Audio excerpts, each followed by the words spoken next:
विनोदपुर गांव में बिमला और शकुंतला नाम की दो बुजुर्ग महिलाएं रहती थीं। उनके अपने अपने खाने के होटल थे।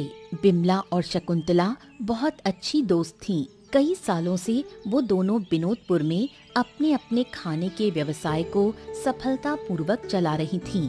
दोनों के होटलों का खाना पूरे गांव में एक जैसा ही लोकप्रिय था।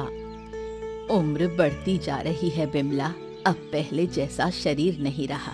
सुबह से खाना बनाने में इतनी भाग दौड़ थी, जरा भी आराम नहीं कर पाई। मेरी भी हालत कुछ ऐसी ही है। जिस लड़के को काम में मदद के लिए रखा है वो तो किसी काम का नहीं, जो कहो उसका उल्टा ही करता है। सुबह से खड़े खड़े कमर टूटने लगी है। इन दिनों पैरों में बहुत दर्द रहता है। कैसे काम कर रही हूँ बस मैं ही जानती हूँ। इतना पैसा कमा रही है तू, लेकिन अगर ठीक से डॉक्टर को नहीं दिखा सकती तो सब बेकार है। पैसे की तो कोई कमी नहीं, लेकिन तू खुद देख रही है होटल में कितनी भीड़ भाड़ रहती है। इतनी मेहनत के बीच डॉक्टर के पास जाने का टाइम ही नहीं मिलता। काम तो चलता ही रहेगा, लेकिन शरीर का ख्याल सबसे जरूरी है। जब शरीर ठीक रहेगा तभी तो काम में मन लगेगा। कल मेरे साथ चल, मैं एक अच्छे डॉक्टर को जानती हूँ। वो तेरे पैरों का ऐसा इलाज करेगा कि दर्द एकदम गायब हो जाएगा। लेकिन अगर डॉक्टर के पास गई तो होटल कौन संभालेगा? 1 घंटे काम से छुट्टी ले ले, कुछ खास नुकसान नहीं होगा। मैं अब और कुछ नहीं सुनूंगी। कल तू मेरे साथ डॉक्टर के पास चल रही है, यही आखिरी बात है। दोनों अपने होटलों से अच्छी कमाई करके बहुत सुकून से जीवन बिता रही थीं।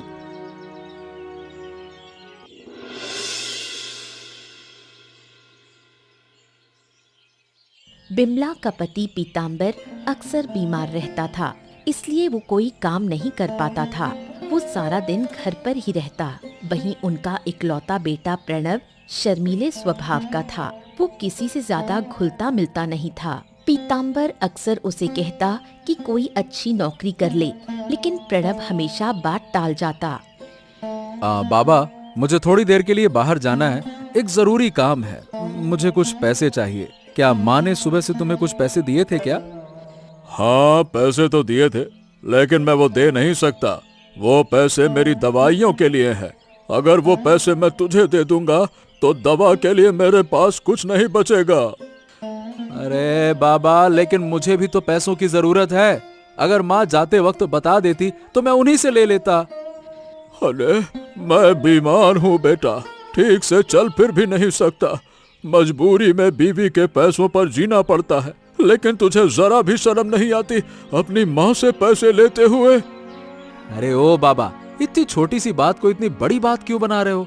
माँ से ही तो पैसे मांग रहा हूँ ना, कोई पड़ोसी से थोड़ी मांग रहा हूँ। अरे उम्र हो गई है तुम्हारी। देखो, बाहर के लड़के तुम्हारी उम्र में शादी कर चुके हैं, बच्चे पाल रहे हैं, और तुम अब भी बेरोजगार घूम रहे हो। अरे कोई नौकरी नहीं तो कम से कम अपनी माँ के होटल में उसकी मदद तो करो। अरे ओ बाबा, माँ ने ना एक आदमी रखा हुआ है मदद के लिए, और फिर मेरे जाने से क्या फायदा? मुझे कुछ आता थोड़ी है काम करना। अरे उम्र बढ़ रही है, लेकिन अकल अभी भी घुटनों के नीचे है। जरा भी जिम्मेदारी नहीं है तुझमें, समझता नहीं है। अरे हाँ ठीक है बाबा, रहने दो, नहीं चाहिए पैसे, जा रहा हूँ मैं। अरे जब भी प्यार से बात करता हूँ तुम टाल जाते हो, इसीलिए तुम्हारे जीवन में कुछ तरक्की नहीं हो रही है। पीताम्बर ने बहुत समझाया, लेकिन प्रणव एक कान से सुनकर दूसरे से निकालते हुए घर से निकल गया। गांव का सबसे बेतकल्लुफ और शरारती इंसान था मुरली। खुद कोई काम नहीं करता था, बस दिन भर गांव के लोगों की बुराई करता फिरता। उसके साथ हमेशा रहता था उसका दोस्त भानु। दोनों ही बेहद आलसी थे, लेकिन सपने ऐसे देखते जैसे आसमान छू लेंगे। क्या कहूँ, तुम्हारे साथ घूम घूम कर मेरा भी पतन होता जा रहा है। पढ़ाई लिखाई तो कुछ हो नहीं रही। माँ बाप दिन भर चिल्लाते रहते हैं। क्या करें क्या ना करें, ये कैसी मुश्किल है। अरे साले, कब कहा मैंने तुझसे कि तू पढ़ाई छोड़कर मेरे पीछे पीछे घूम। खुद ही फिसड्डी है पढ़ाई में और मेरे ऊपर दोष डाल देता है। ये क्यों नहीं कहता कि तुझसे पढ़ा नहीं जाता? सही कहा ना मैंने? बोल बोल बोल बोल। वाह वाह वाह वाह वाह, अब सारी गलती मेरी हो गई। तू ही तो हमेशा कहता है पढ़ाई करके क्या होगा, जूते खा के मरेगा। अरे तुम्हारे इसी ज्ञान से प्रेरणा लेकर पढ़ाई को नमस्ते कर दिया मैंने। ओए साला, ये बता, ये मैंने इतनी अनमोल बात कब कही? क्या बात कर रहा है? मुझे तो कुछ याद ही नहीं है। ओह, इस बात का कोई ना कोई गहरा मतलब होगा। वैसे बात भी सही है, पढ़ाई करके क्या ही मिलेगा, एक मामूली सी क्लर्क की नौकरी। लेकिन साले ये सोच, हम इतने कम में संतुष्ट होंगे क्या? नहीं होंगे, हम तो करेंगे बिजनेस। 3 साल से यही बोल रहे हो बिजनेस करेंगे बिजनेस करेंगे, लेकिन किस चीज का बिजनेस करेंगे ये तक तो पता नहीं है तुम्हें। ए बाबू, जरा मेरी बातें सुन, इधर आ। इस बार ना मेरे दिमाग में बहुत धांसू आइडिया है। बहुत सोचने के बाद समझ में आया कि हमें करना चाहिए सोने का बिजनेस। क्या बात कर रहा है? हम रात भर यूं भी सोते हैं, अब दिन में भी सोना पड़ेगा। इसीलिए तेरे नंबर नहीं आ रहे हैं, गधे कहीं के। दिमाग को साइड में कर, मेरी बात सीधा सुन। सोना मतलब वो वाला सोना, सुनार की दुकान में जो मिलता है। सोने का बिजनेस करेंगे। धत तेरे की, एक पीतल की थाली खरीदने तक के पैसे तो है नहीं, और तुम सोने का व्यापार करने का सपना देख रहे हो। इसे कहते हैं फटा कुर्ता, लेकिन दिल में लाखों का सामान। साले, तुझे लग रहा है कि तू मेरी बेइज्जती कर रहा है क्या? नहीं नहीं नहीं नहीं, मेरी बातों का अंदाज ही ऐसा है। मैं कुछ भी कहूँ वो बेइज्जती जैसा ही लगता है। असल में तो मैं तारीफ कर रहा था। वाह वाह वाह वाह, क्या तारीफ की है। सुन, अगर सोने का व्यापार नहीं हो पाया तो मछली का व्यापार करेंगे, लेकिन व्यापार करेंगे जरूर। तुम बैठो और सपने देखते रहो, और जब बिजनेस तुम्हारा बन जाए तो फिर मुझको चाय पिलाना। अभी के चाय के पैसे तो मुझे ही देने पड़ेंगे। शकुंतला की बेटी का नाम था आस्था। आस्था एक सीधी सादी लड़की थी और उसकी अच्छी दोस्ती थी मुरली की छोटी बहन शारदा से। आस्था और शारदा एक साथ पढ़ाई करती थीं और इस वजह से उनके बीच दोस्ती गहरी हो गई थी। हालांकि शारदा से उसकी अच्छी दोस्ती थी, लेकिन आस्था को शारदा का भाई मुरली बिल्कुल भी पसंद नहीं था। तेरे भैया को कल देखा मास्टर जी के घर से लौटते वक्त फिर से मोहल्ले के किसी लड़के से लड़ाई कर रहा था। मत पूछ, मम्मी पापा दोनों ही उसे लेकर बहुत परेशान रहते हैं। ना ढंग से पढ़ाई पूरी की, ना कोई काम करता है, बस दिन भर इधर उधर घूमता रहता है और गुंडागर्दी करता है। अक्सर रास्ते में मुझे देखता है तो आवाज देता है, लेकिन मैं कभी पलटकर भी नहीं देखती। तुझे बुरा लग सकता है, लेकिन तेरे भाई से मुझे सख्त नफरत है। वो जानता है कि तू मेरी सबसे अच्छी दोस्त है और तेरा उसे पसंद ना करना बिल्कुल भी गलत नहीं है। पूरे गांव में कोई भी उसे पसंद नहीं करता। इतने अच्छे घर का लड़का है, लेकिन दिन भर आवारा घूमे और मारपीट करे तो कौन पसंद करेगा। इस सब के पीछे तेरे मम्मी पापा का ही हाथ है। माँ बाप अगर सही समय पर सही सख्ती ना करें तो बच्चे ऐसे ही बिगड़ जाते हैं। पहला बच्चा था ना, इसलिए हर जिद पूरी की गई। जो भी कहा मम्मी पापा ने मान लिया, लेकिन अब दोनों ही पछता रहे हैं अपने किए पर। बुरा मत मानना, लेकिन जैसे जैसे तेरे भैया का आतंक गांव में बढ़ता जा रहा है, वो दिन भी दूर नहीं जब वो किसी की जान लेने से भी नहीं डरेगा। भगवान से दुआ करती हूँ कि ऐसा कुछ ना हो। जब भी उससे भविष्य की बात करो, बस यही कहता है कि व्यापार करेगा, लेकिन अफसोस की बात यह है कि उसमें कोई बदलाव नहीं आता। आस्था की बातों से शारदा थोड़ी आहत होती है, लेकिन वो उसे जाहिर नहीं होने देती और अपने भाई मुरली के लिए अफसोस करने लगती है।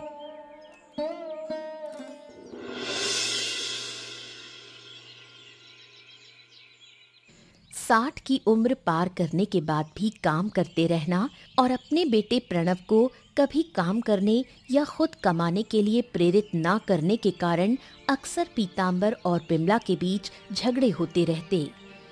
पूरे दिन काम का इतना बोझ रहता है, होटल में खड़े खड़े अब तो शरीर का एक एक हिस्सा दर्द करने लगता है। हाँ, मैं समझ सकता हूँ, तुम्हारी उम्र हो चुकी है, अब तुम्हें घर पर रहकर आराम करना चाहिए।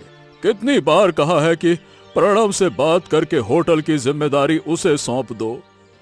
तुम्हारा बेटा किसी से बात तक नहीं कर पाता, वो होटल क्या संभालेगा? फिर मेरी सालों की मेहनत से बनाई ये दुकान डूब जाएगी। अरे तुम्हारे लाड़ प्यार की वजह से ही लड़का ऐसा बिगड़ गया है, तुमने उसे कभी डांटा ही नहीं। दिन भर काम करके थक गई हूँ, अब कृपया ज्ञान मत दो। अगर इतना ही डांटने का शौक है तो जाओ, खुद जाकर डांटो अपने बेटे को। अरे अब मैं क्या डांटूं? उसे कुछ समझाने जाओ तो घर के बाहर चला जाता है, बात ही नहीं सुनता है। क्या कहूँ। गांव के और लड़के लड़कियां कितनी जिम्मेदारी से अपने घर परिवार को संभाल रहे हैं, अपना जीवन बना रहे हैं। पता नहीं हमने क्या गलती की कि हमारा बेटा ऐसा निकला। कोलकाता शहर का एक प्रसिद्ध व्यक्ति बिनोदपुर गांव आता है। बिनोदपुर में शकुंतला और बिमला के स्वादिष्ट पकवानों की तारीफ सुनकर वो उनसे मिलने आता है। बिनोदपुर उसके लिए एक अजनबी जगह थी, लेकिन वहाँ आते ही उसकी मुलाकात प्रणव से होती है। सारी बात जानने के बाद प्रणव उसे अपना परिचय देता है। अरे वाह वाह वाह वाह, आप इतनी दूर से हमारे गांव आए हैं, यही तो हमारे लिए सौभाग्य की बात है। और जिन दो महिलाओं की आप तलाश कर रहे हैं, उनमें से एक है विमला देवी, मेरी माँ। ओह, प्रणाम प्रणाम प्रणाम। क्या बात है, क्या बात है। गांव में सबसे पहले मिलन आपसे ही हो गया, ये तो बहुत अच्छा हुआ, नहीं तो न जाने हमको कहां कहां भटकना पड़ता। अगर मुझसे ना मिलते तो कोई नुकसान नहीं होता। अरे इस गांव में लगभग सभी लोग मेरी माँ को जानते हैं। आप किसी से भी मेरी माँ के बारे में पूछते, वो आपको हाथ पकड़ के मेरी माँ के पास पहुंचा के जाते। ओह, ये तो बहुत अच्छी बात है, लेकिन आप सब सुन के हैरान हो जाओगे। लेकिन मैं आपको बताऊं, आपकी माँ के हाथ के खाने की तारीफ अब सिर्फ विनोदपुर में ही नहीं, गांव के बाहर भी हो रही है। इसीलिए मैं कोलकाता से यहाँ पे आया हूँ। अरे वाह, लेकिन क्या मैं जान सकता हूँ कि आप मेरी माँ और शकुंतला काकी के बारे में क्यों पूछ रहे हैं? हाँ हाँ बिल्कुल, मैं कोलकाता में एक बहुत बड़ा रेस्टोरेंट खोल रहा हूँ। वहाँ कुकिंग के लिए मुझे एक अनुभवी रसोइया चाहिए। और जितनी तारीफ हमने आपके माँ और शकुंतला देवी की सुनी है ना, उसके बाद मैंने तय किया कि इन दोनों में से कोई एक मेरी होटल की रसोइया होगी। लेकिन मुझे नहीं लगता कि मेरी माँ आपकी ये बात मानेंगी। वो क्या है कि वो सालों से इस गांव में होटल चला रही हैं और उन्हें छोड़कर कहीं और जाने की कोई जरूरत या इच्छा तो नहीं है। और प्रणव बाबू, अगर आपकी माँ मेरे होटल में काम करेगी ना, तो मैं उन्हें हर महीने 1 लाख रुपए दूंगा। सोमनाथ के मुंह से इतनी बड़ी रकम की पेशकश सुनकर प्रणव बहुत उत्साहित हो जाता है और वो सोमनाथ को शकुंतला और बिमला के पास ले जाने के लिए तैयार हो जाता है। बिमला के साथ मुरली की बहन शारदा का अच्छा संबंध था। शारदा अक्सर बिमला के होटल में खाना खाने जाती थी और गांव के बाकी लोगों की तरह बिमला मुरली की सारी शिकायतें शारदा से करती थी। कैसी हो काकी माँ, आज परीक्षा खत्म हुई तो सीधे कॉलेज से तुम्हारे होटल आ गई बिरयानी खाने। मैं भी तो कब से तुझे ढूंढ रही थी, अच्छा हुआ आज तू खुद यहाँ आ गई। जरूर मेरे भाई ने फिर कोई नई शरारत की है ना? शरारत? अगर मुझे वो हाथ लगे तो उसकी गर्दन मरोड़ दूं। 5-6 लड़कों को लेकर आता है, जी भर कर खाता है और फिर कहता है हिसाब में लिख लो। तुम होटल की मालिक हो, उसे मना क्यों नहीं करती? मुफ्त में खाना क्यों खिलाती हो? तेरा भाई तो शैतान है। जब मैं होटल से घर आराम करने जाती हूँ तभी वो आता है और फ्री में खा पी कर चला जाता है। जिस लड़के को होटल देखने के लिए रखा है वो तो पूरा मूर्ख है। मैं मना करके जाती हूँ, फिर भी मुरली उसे बहका देता है और खाना खा लेता है। मैं सच में अब अपने भाई से तंग आ गई हूँ। जहाँ भी जाती हूँ लोग उसी की शिकायत करते हैं। तुम दोनों को देखकर कोई नहीं कहेगा कि तुम भाई बहन हो। तू इतनी सीधी सादी और वो एकदम बदमाश। रहने दो काकी माँ, आखिर वो मेरा भाई है। उसके बारे में कुछ बुरा सुनकर दुख होता है। तुम बस बताओ कि उसने कुल कितना उधार खा लिया है, मैं सब चुका दूंगी। भाई के लिए ममता जाग उठी है। वो क्या इन बातों की कद्र करता है? तुझे कुछ देने की जरूरत नहीं, तू जाकर बैठ, मैं तेरी बिरयानी लेकर आती हूँ। बिमला के स्नेह और ममता की वजह से शारदा उसे अपनी माँ जैसा मानती थी और बिमला भी शारदा की वजह से ज्यादा देर तक गुस्सा नहीं रह पाती। प्रणव ने पीताम्बर को सोमनाथ के प्रस्ताव की जानकारी दी। जहाँ पीताम्बर को खुश होना चाहिए था, वहाँ वो गुस्सा हो गया, क्योंकि वो नहीं चाहता था कि उसकी पत्नी गांव छोड़कर शहर में जाकर काम करे। अरे जो चल रहा है वही ठीक है। हम आराम से खा पी रहे हैं, कमा रहे हैं, फिर शहर जाके पैसे कमाने की क्या जरूरत है? अरे पिताजी, आपको जरूरत नहीं है, लेकिन हम सबको तो है ना। ये प्रस्ताव बहुत अच्छा है। माँ अगर महीने की 1 लाख रुपए कमाए तो हमें तो कोई तकलीफ ही नहीं होगी। यहाँ रहकर हम व्यापार से महीने में बड़ी मुश्किल से 50,000 भी नहीं कमा पाते, फिर खर्चा पर्चा ये वो सब कुछ, बहुत सारी चीज। अरे तुम्हारा दिमाग खराब हो गया है क्या? अरे इस उम्र में तुम्हारी माँ 1 लाख रुपए की नौकरी करेगी? अगर तुम्हें इतना ही पसंद है तो तुम चले जाओ ना। तुम्हारे काम करने की उम्र में माँ से काम करा रहे हो। अरे तुम जाकर काम करो। अरे मैं कैसे काम करूंगा पापा? मुझे थोड़े ना खाना बनाना आता है। अगर आता होता तो मैं कर लेता। अरे जाओ, तुम रसोइये का काम करोगे? किसी अच्छे दफ्तर में छोटी नौकरी तो ढूंढ ना पा रहे, रसोइये बनोगे 1 लाख रुपए की सैलरी में, बड़े आए।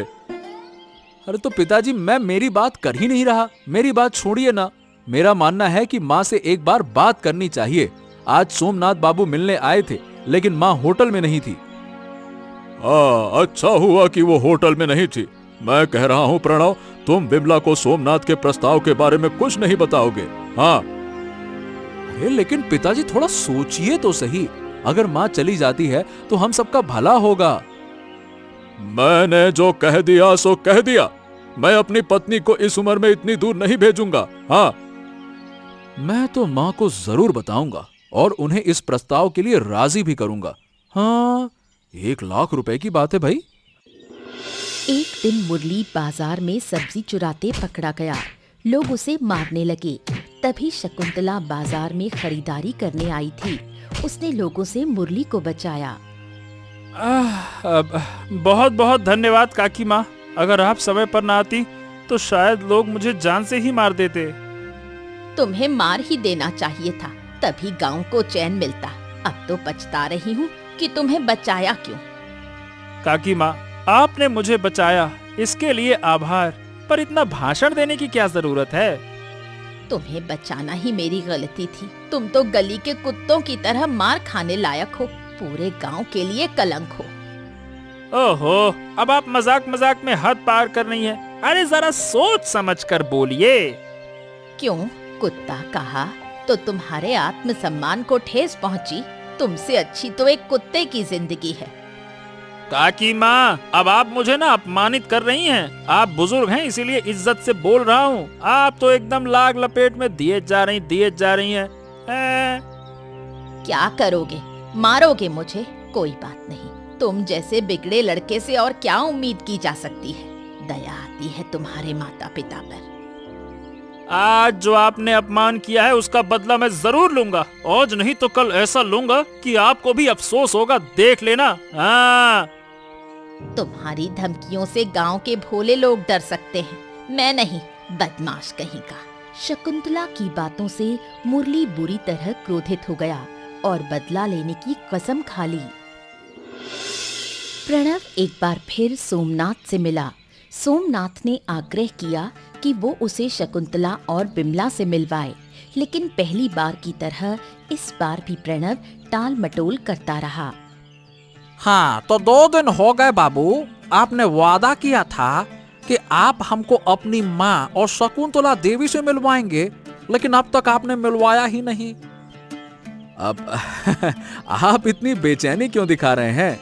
आप तो जानते हैं दोनों कितने व्यस्त रहते हैं। मैं चाहकर भी मुलाकात नहीं करा पा रहा। ओहो, बेचैनी कैसे ना दिखाऊं? मैं शहर से मिलने आया हूँ। शहर में मेरे बहुत से काम रुके हुए हैं। एक को रसोइये के रूप में नियुक्त कर मैं लौट आया। आप बेवजह मेरा समय बर्बाद कर रहे हैं। नहीं मिलवा सकते तो बताइए ना। अब जब आप इतने ही ज्यादा इच्छुक हैं, तो मैं वादा करता हूं कि कल शाम को मैं आपको दोनों से मिलवा दूंगा। हाँ, अगर कल भी आपने कोई बहाना बनाया तो मैं खुद ही जाकर उनसे मिल लूंगा। प्रणव चाहता था कि उसकी माँ बिमला ही सोमनाथ के होटल की रसोइया बने, लेकिन सोमनाथ ने स्पष्ट कह दिया था कि जिसकी भी रसोई उसे पसंद आएगी उसी को वो नियुक्त करेगा। पीताम्बर के बार बार मना करने के बावजूद प्रणव बिमला और शकुंतला दोनों को ही सोमनाथ के प्रस्ताव के बारे में बता देता है। 1 लाख रुपए महीने की सैलरी सुनकर बिमला और शकुंतला दोनों ही सोमनाथ के होटल में रसोइया बनने के लिए उत्साहित हो उठती हैं। अपना होटल हो तो पूरे दिन हर काम खुद ही करना पड़ता है, सब कुछ अपने हाथ से संभालना पड़ता है और हर महीने के अंत में बस थोड़े से पैसे मिलते हैं। अगर शहर जाकर 1 लाख रुपए महीना कमाने को मिले तो इसमें क्या बुरा है। सही कह रही हो, मुझे तो ये प्रस्ताव बहुत अच्छा लगा। प्रणव, तुम सोमनाथ बाबू से कहो कि हम उनके प्रस्ताव के लिए तैयार हैं। उनसे कहो कि हम उनसे मिलना चाहते हैं।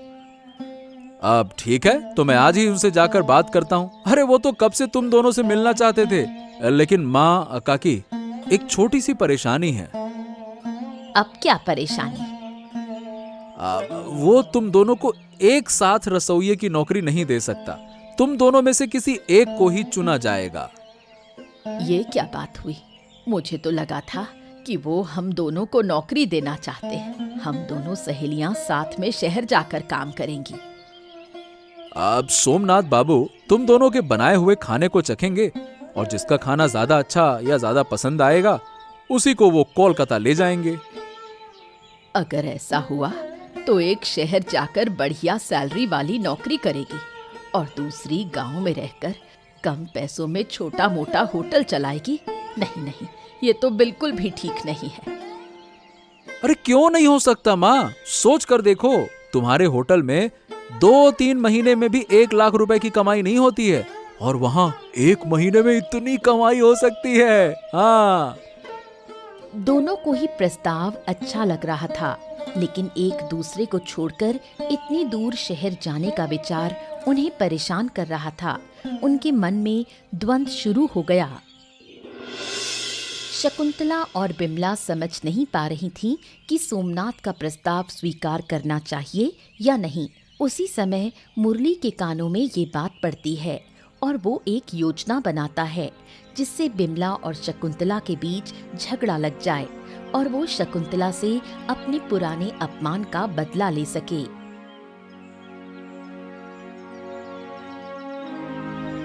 अरे तू है कहाँ आजकल? तुझे मैं कब से ढूंढ रही थी। आजकल मैं थोड़ा व्यस्त रहता हूँ काकी, इसीलिए आना जाना कम हो गया है। पर ये बताओ, आप मुझको काहे ढूंढ रही हो, क्या बात है?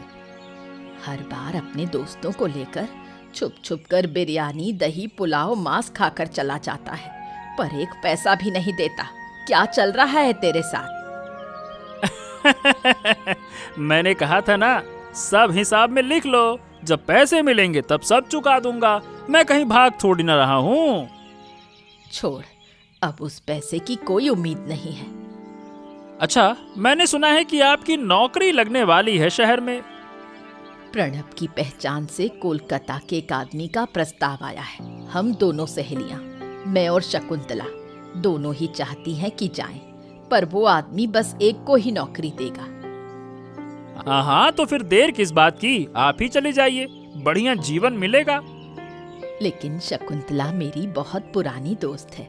अगर मैं चली गई और ज्यादा पैसे कमाने लगी तो उसका मन टूट जाएगा। काकी, आप अब तक लोगों को पहचानना नहीं सीख पाई। जिसे आप अपनी सबसे प्यारी दोस्त समझती हैं, वो तो आपको जलन से देखती है। ऐसी बेहूदी बात मत कर। शकुंतला को मैं 20 साल से जानती हूँ। वो मेरी बहन जैसी है। बिमला मुरली की बातों पर यकीन नहीं करना चाहती थी, लेकिन मुरली बहुत चालाकी से शकुंतला के बारे में झूठी बातें फैलाता है। वो इतनी सफाई से झूठ बोलता है कि धीरे धीरे बिमला उसे सच मानने लगती है और शकुंतला के प्रति उसके मन में गुस्सा भरने लगता है।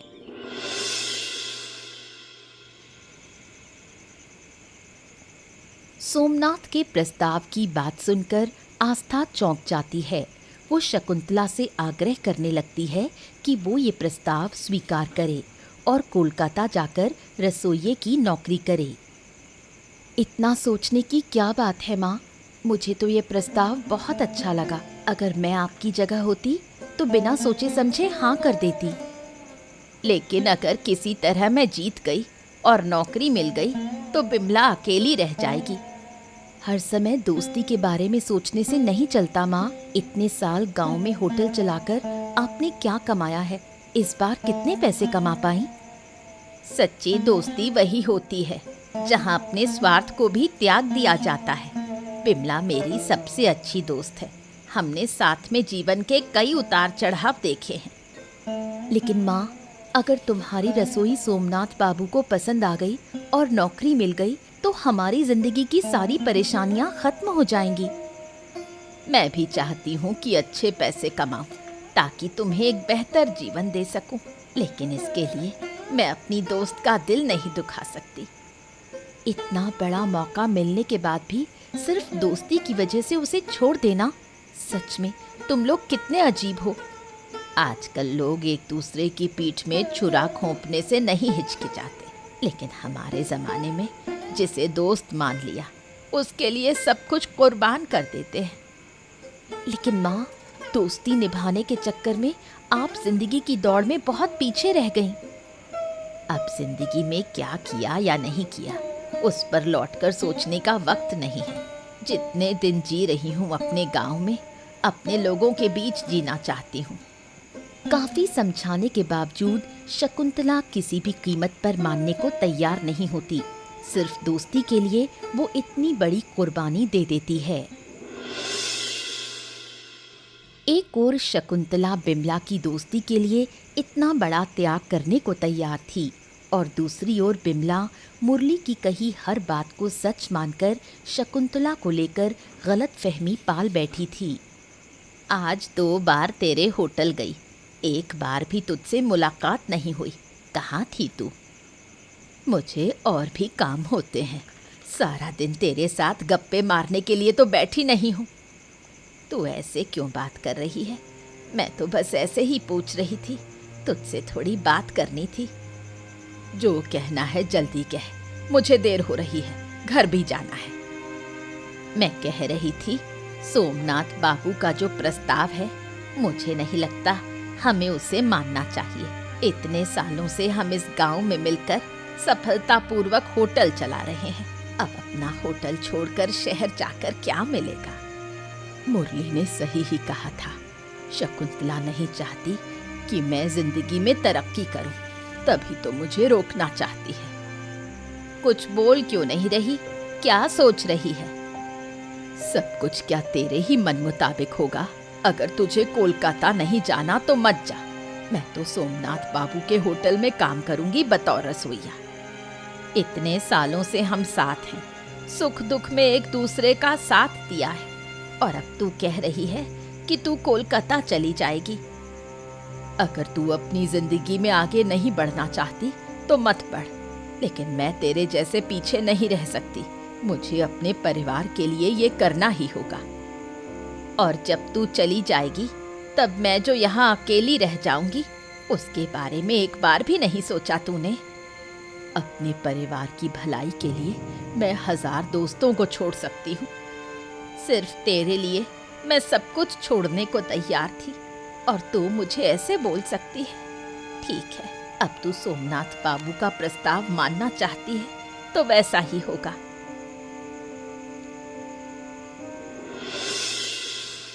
मुरली की चालों की वजह से बिमला और शकुंतला की दोस्ती दुश्मनी में बदल गई।